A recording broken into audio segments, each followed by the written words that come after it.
ചെലവ് ചുരുക്കലിന്റെ ഭാഗമായി 30,000-ഓളം ജീവനക്കാരെ പിരിച്ചുവിടാനൊരുങ്ങി ആഗോള ഇ-കൊമേഴ്സ് പ്ലാറ്റ്ഫോമായ ആമസോൺ.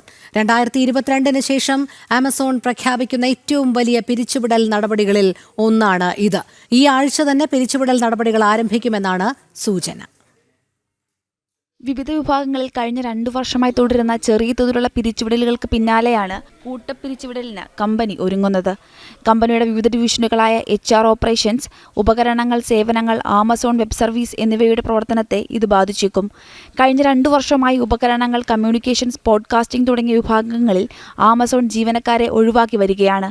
നിലവിലെ സാമ്പത്തിക സാഹചര്യങ്ങളും ചെലവ് നിയന്ത്രിക്കാനുള്ള കമ്പനിയുടെ തന്ത്രങ്ങളുമാണ് ഇത്രയും വലിയ തോതിലുള്ള പിരിച്ചുവിടലിന് പിന്നാലെയെന്ന് വിലയിരുത്തൽ. കോവിഡ് മഹാമാരി സമയത്ത് ഇ-കൊമേഴ്സ് മേഖലയിൽ ഉണ്ടായ കുതിപ്പ് മുതലെടുക്കാൻ ആമസോൺ വൻതോതിൽ ജീവനക്കാരെ നിയമിച്ചിരുന്നു. മാറിയ സാഹചര്യത്തിൽ ഈ അധിക നിയമനങ്ങൾ തിരുത്തി ചെലവ് നിയന്ത്രിക്കാനാണ് കമ്പനിയുടെ ശ്രമം. പിരിച്ചുവിടൽ സംബന്ധിച്ച ഔദ്യോഗിക അറിയിപ്പുകൾ ഈ ആഴ്ച ഇമെയിൽ വഴി ജീവനക്കാർക്ക് ലഭിച്ചു തുടങ്ങുമെന്നാണ് സൂചന.